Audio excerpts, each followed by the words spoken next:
Hi guys. So this is going to be this week's explanation of the lesson for sociology. Last week we talked about ageism and how some of you may have in your life, I know I have, fallen into the trap of ageism. I've kind of started turning the corner where I've been a victim of it. But I can remember being a younger person your age and being a perpetrator of it. And I'm not trying to make you stop. I'm just trying to make you aware that it's happening. So today, we're moving on to classism. And this is something that in the last 3 or 4 or 5 weeks has actually exploded. More and more people are losing their jobs because of COVID-19. More and more people are being furloughed or just being let go altogether. And I'm not really sure how this is going to end for us.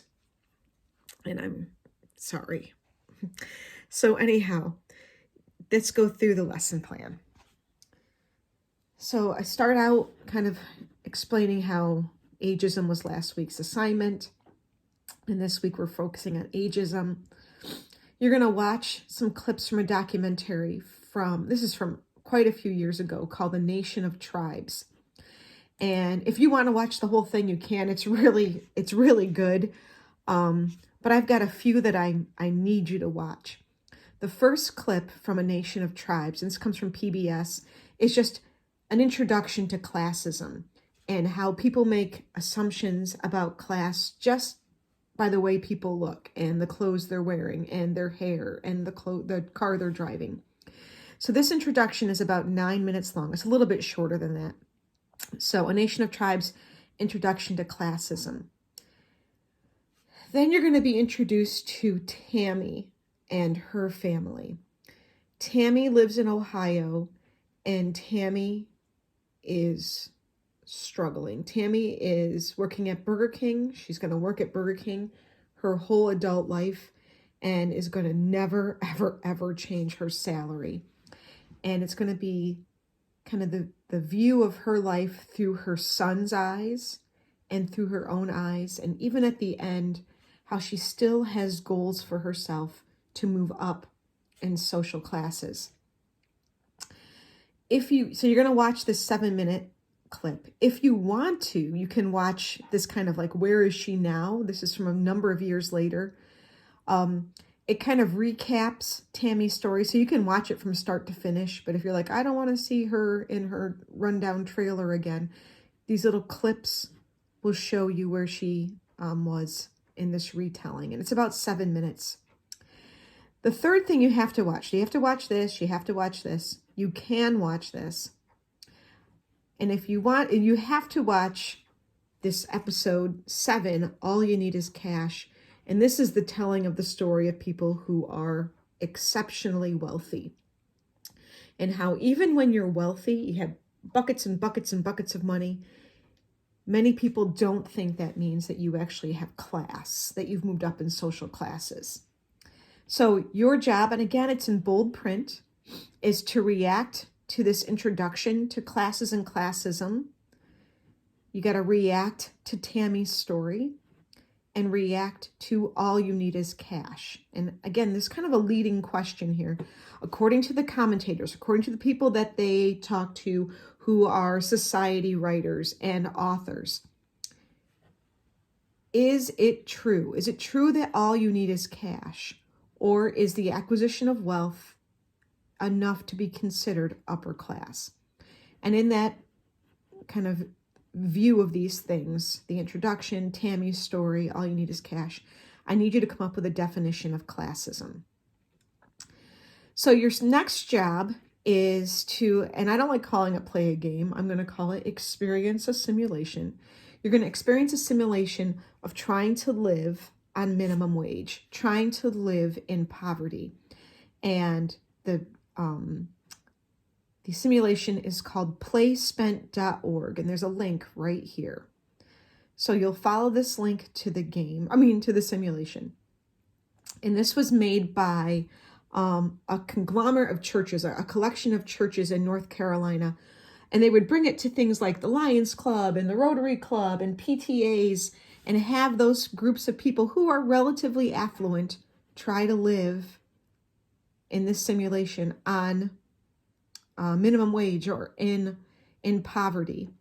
And then at the end, they would say, now, don't you have a little bit of money in your pocket you can donate to help people out?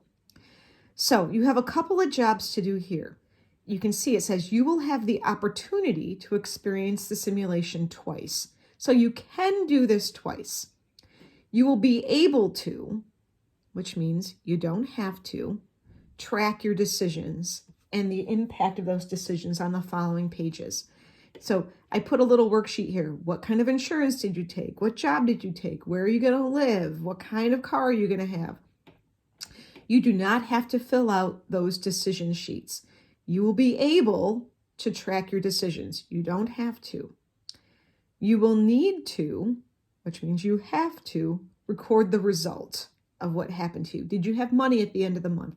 Did you have to break into your kid's piggy bank? In some cases, did you have to sell your blood?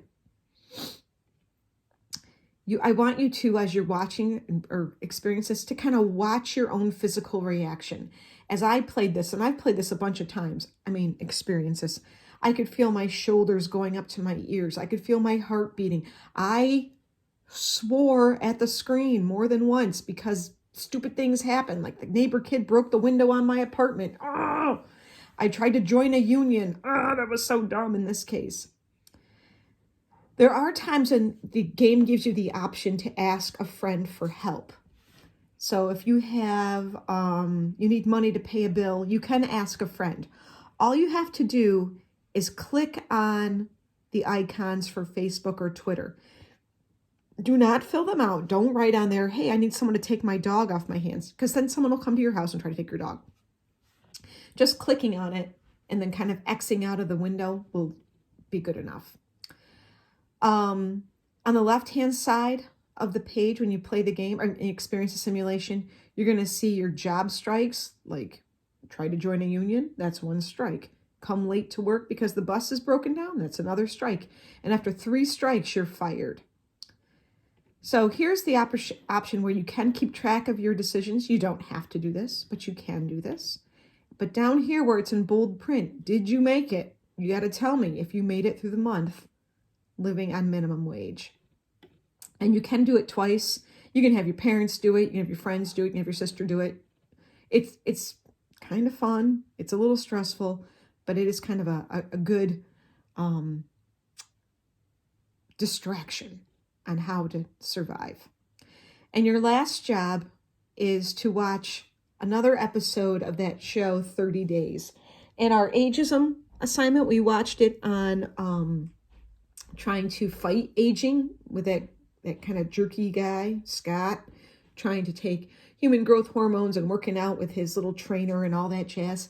In this case, it's actually Morgan Spurlock, the guy who made the show, living for 30 days with his fiancée, Alex, on minimum wage in Ohio. I think it's Columbus, Ohio. So you're going to watch this. It's linked right here. And you'll watch that episode. When you're done, now this is a little bit old. It talks about minimum wage being $7 and some odd cents. Minimum wage in New York, December 31st of 2019, went up to $13.75. It's going to go up again in December of this year to $14. But the federal minimum wage in 2019 is still at $7.25. So New York is a little bit further ahead here. So you're going to watch this show. And when you're done, you have a Google Forms you have to fill out on the minimum wage episode. So those are our jobs for this week on classism. I hope you guys are doing okay. I hope you notice that my hair is getting very gray, worrying about you and caring about you. And I will see you soon. Bye.